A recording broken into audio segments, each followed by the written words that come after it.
Hey everyone, Kevin Oviello here from Grand State Karate, coming at you here with our life skill communication, and our topic is body language.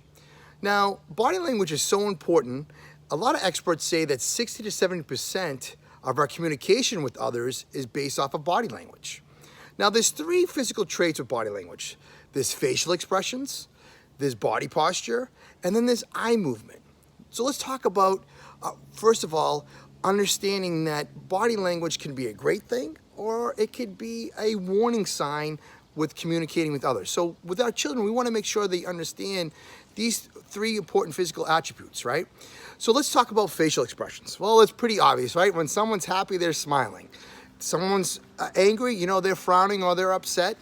If they're fearful or anxious, there's many different ways of showing facial expressions. Now, we also have to make sure our children know that just because someone's smiling on the outside doesn't mean they're happy on the inside too as well. So we want to be very visual with that. And it's important that when you're reading the body language or teaching our children how to read the body language, that they understand certain facial expressions. And that's super important for them to understand that so they can communicate with their friends or maybe not communicate with their friends. Now, let's talk about body posture, right? If we're looking at someone that's slouched over, they don't feel very confident, they're shy, their head's down, okay? They're not really interested in the conversation, they're turning their body away, or all of a sudden, the child starts talking with another child, and the child bolts off. Well, then obviously we know that they're not very interested in having that conversation. And we have to let our children know that, there's just gonna be some times that some kids just don't wanna talk to us, and that's okay because we can move on.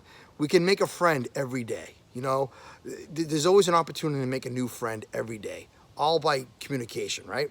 So let's talk about, obviously, eye movement, right? So when we're talking about eye movement, are they focusing in? They say the eyes, right, are the windows of the soul, right? So we always teach our students at our school to make sure they're always making eye contact when they talk with someone. Having their eye down or to the side or to the opposite side or up in the air, they're not showing that great focus. So how are we going to have that great conversation? Listen, parents, we know if our children aren't paying attention to us and looking at us, they're not listening to us. We tell them to do something, it's in one ear and out the other. So we want to make sure that, when we teach our children how to communicate with understanding body language, we're looking at these three physical traits, right? Going back with, facial expressions, sometimes with someone that's anxious or someone that's angry, their lips will give us a sign of whether they're frustrated or they have anxiety or they're anxious. And that's okay. Now, we're not trying to make our kids fortune tellers, reading people forever. But we want to give these little cues so they understand when they're communicating, to look for these so they don't get frustrated with the conversation or they don't get angry back, and then all of a sudden that's where an altercation can happen. So we want to make sure that they're always understanding what the ability is when they communicate. Emotions are always going to be either good or bad, just happens. That's another attribute that they can look for with the body language. Tone of their voice when they're talking, if they're pointing their finger at an individual. There's so many attributes of understanding body language. Even gestures, like clenching their fist.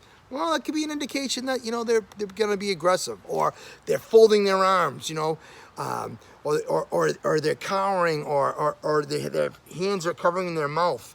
There are many different ways of understanding body language. And I feel that if we could teach, we don't have to teach them all, but if we could teach a lot of these kids, with that understanding, it's going to be a better outcome. Because regardless, like the research says, is that, 60 to 70% of people, use body language to communicate with others, so that we want to make sure that our children will understand that and make it a better experience for them to communicate, because maybe they're the ones, and then you can look forward to say, well, now I notice my child has these little tendencies of when they're having a conversation, right?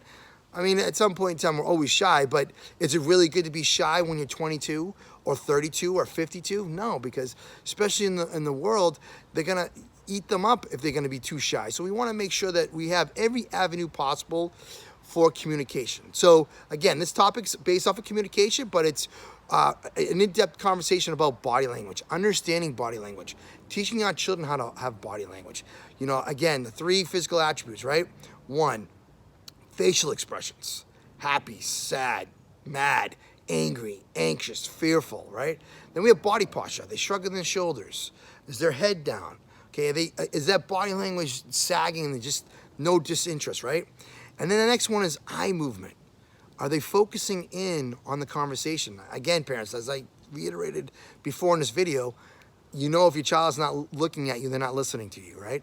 You know, in our school, we have a little saying that we say, focus your eyes, focus your mind, and focus your body. All right? Please share this video, please. You never know, some parent out there might be looking to find ways for their child to be better communicators or have them understand and communicate with others. All right? You guys make it a great day. Thanks for watching. We'll see you on the next video. Bye, guys.